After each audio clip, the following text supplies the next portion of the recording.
I think options are all open. Forget one place. So many places are available there. ইঙ্গিত দিয়েছিলেন Munich থেকেই, সিঙ্গুর থেকে সরাসরি।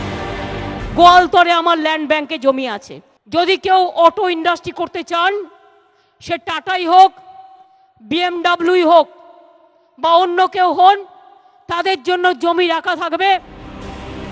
মুখ্যমন্ত্রীর এই বার্তার পরই গোয়ালতোড়ে শুরু হয়ে গিয়েছে প্রশাসনিক তৎপরতা।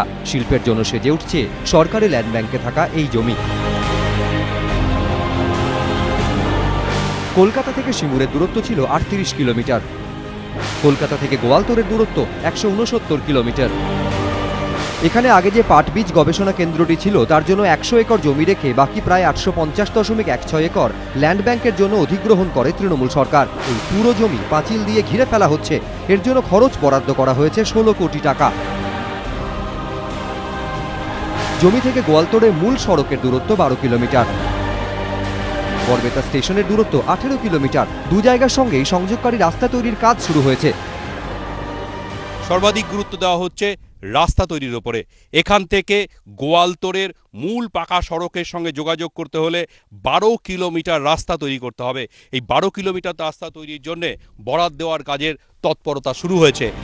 এছাড়া প্রকল্প এলাকার ভেতরেও রাস্তা তৈরি করা হবে, তার জন্য খরচ ধরা হয়েছে ১২০ কোটি টাকা। জুট সেট ফার্মের যে পুরো বাউন্ডারি আমরা ডিমার্কেশন করতে পেরেছি এবং পরবর্তীকালে এর কাজ শুরু হবে বাউন্ডারি করার জন্য। রাস্তার কাজ অলরেডি ডিপেয়ার হয়েছে, কিন্তু কাজ এখনও শুরু করা হয়নি। তো আমার মনে হয় এটা খুব শীঘ্রই শুরু হবে। বিদ্যুৎ সরবরাহের জন্য তৈরি হবে ১,৩৩,০০০ কেভি বিদ্যুৎ উৎপাদনের ক্ষমতা সম্পন্ন সাবস্টেশন।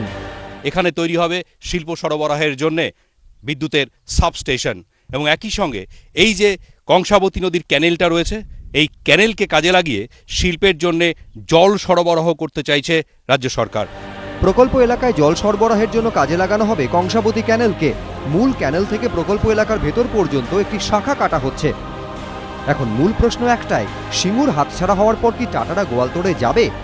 আমি ১ মাস সময় দিলাম, একটু ভাবুন। দীপক ঘোষ ও সোমনাথ দাস, এবিপি আনন্দ।